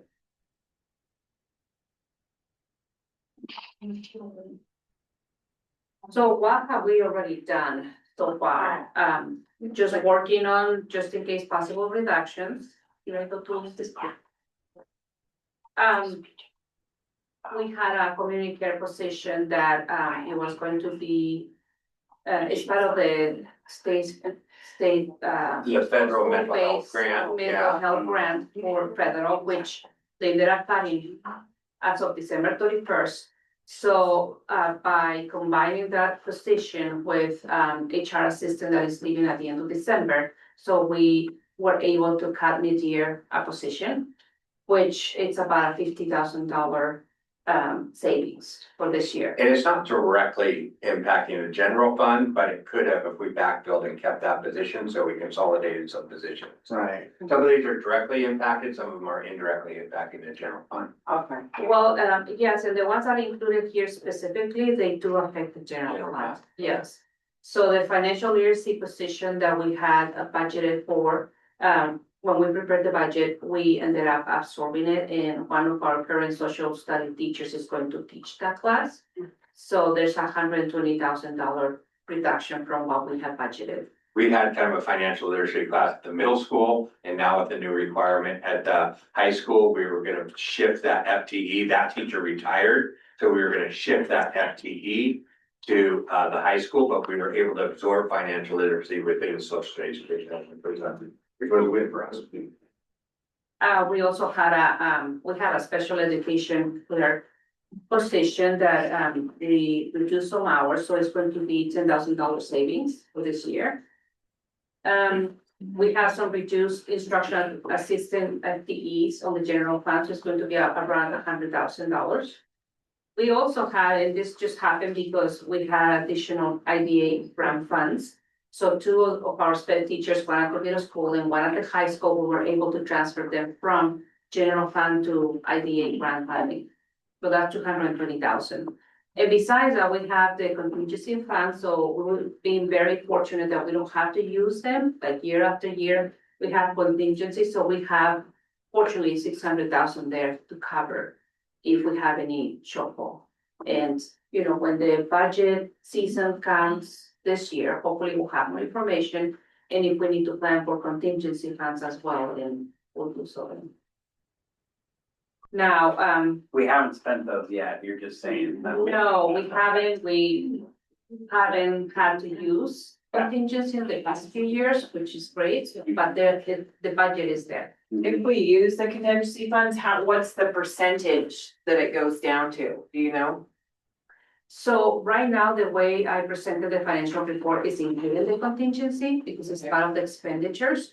So around February, March, whenever I see that we're not going to need to use the contingency, that's when I remove it. Okay, And sometimes that ending fund balance percentage goes up. okay, Oh, I yeah, see. cause I know there's a certain percentage on contingency, I was just wondering how low it would go, but I'll ask that in February. Be Oh, you're prepared. talking about our overall ending fund balance? Well, yeah, you're supposed to have a contingency fund of a certain percentage. Yeah, so our How low are we going? ending fund balance by board policy is 8%. This is a contingency line item in the budget, which is, I don't even know what a percentage Okay. would be, like. Yeah, no, I think it's 0.5%. just discretionary. Oh, okay. It's for discretionary. emergency. Okay, I thought we were, I wanted to make sure we were speaking the same language. we were not. Yeah, Not speaking the same language, thank you. yeah. Yeah, it's supposed to be at 8%, but we've been very fortunate that it's much higher than that. Yeah, I was just wondering what it was dropping to, but it doesn't matter, because that's not the money we're taking. But if we have more cuts than that, we will be dipping into that other ending fund balance. Okay. Portion. Unfortunately. So just a few highlights from the Oregon December Economic and Revenue Forecast that was released yesterday. So the general fund and RE resources actually went up by $318 million from the September forecast. The general fund and RE deficit was reduced to 80 million from a 400 million that they had previously projected. The corporate activity tax unfortunately went down 31.1 million from the September forecast, but they do have a cap reserve of 100 million, so the projected collections are still in the positive. Okay. Now, the overall state budget shortfall is reduced now to 600 million because of all the extra resources, and it's down from the 915 million deficit that they were projected in September. So I just wanted to make sure that you all got this news and it was positive, because if we continue on this trend by February, whenever they meet, then maybe we don't have to make all those cuts, or it won't be as severe, hopefully. And that'll be a February forecast, I think February 4th or something. Yeah, I have it. But when we're talking this is the biennium budget that they're. That is projected the to be down. biennium, yes. Okay, and that's all I have for my presentation. Very good, thank you. So, Good information, great presentation. well, I think for the most part, I think, and when Yasmin and I were talking, and we met with Rick, yesterday or a couple days ago, and we had a bunch of stuff on the whiteboard and kind of talked through a bunch of things as well. Overall, it's not great information, but where we stand is okay to weather some things, and same with the state. If they start dipping into some of that $1.4 billion reserve, $1.2 billion reserve, we're hoping to be able to kind of weather the storm. The other thing in the forecast, I think it said was there's a 30% chance of recession now, which is down from whatever the number was, 50 or 60% or whatever it was, so. Which So it's is a good looking sign. better. Yeah, One thing to mention though, hopefully, on part of the reductions, I was listening while you were talking about math. I don't know if we use Mathway anymore. But they're like, if they had to reduce the first 2.5%, they're thinking on cutting a few programs that are going to mainly affect CTE and STEM, fortunately. So that's something to just look into, agricultural summer grants and math, STEM. So those are things that affect our students. It looks like they're trying to at least keep the core funding, like for summer learning. They're not going to touch that, but part of the reductions, if they have to go to a 5%, it will be for summer programs that are specific to CTE, for example. It's a very good document. I don't know if you got a chance to read the whole thing. I kind of went through it. But that explains everything that they're planning to do. Hopefully that we don't have to get to this, Once I saw the economic forecast, I felt a lot better because things are trending up and hopefully we'll continue that way. Is there any discussion, I know it's looking way ahead and maybe reading some tea leaves, but about the next biennium, 27-29, as to what they're. I guess they're just kind of focusing on where we are, at the Yeah. beginning, because they're going to be meeting until February 8th. So I figure, well, this is going to only affect the next year of the biennium. But I know that this is actually for the whole biennium, so that means putting the current year, so. Yeah. Yeah, they haven't heard anything else for. and I think once we start getting the real impacts of the federal funding that's when they'll start putting those numbers in. I mean, it's just on paper and looking at what could happen, it was really dire. Even being worse than this biennium, and hopefully digging out of it after that. But it'll depend on the federal funds situation. I will just mention, we did find out some news on the mental health grant that an injunction was granted to the people that did sue the federal government. And I don't know if you guys remember, we weren't part of that, but that's really read through that. And if that goes the distance, then we could be back in that game for the next 2 years for mental health grants, and we could definitely find a way to spend that money and continue to serve our kids. So that was a little bit of a win. We should have sued. Okay. And I think that's the first time I've ever said that before. We'll have to go check out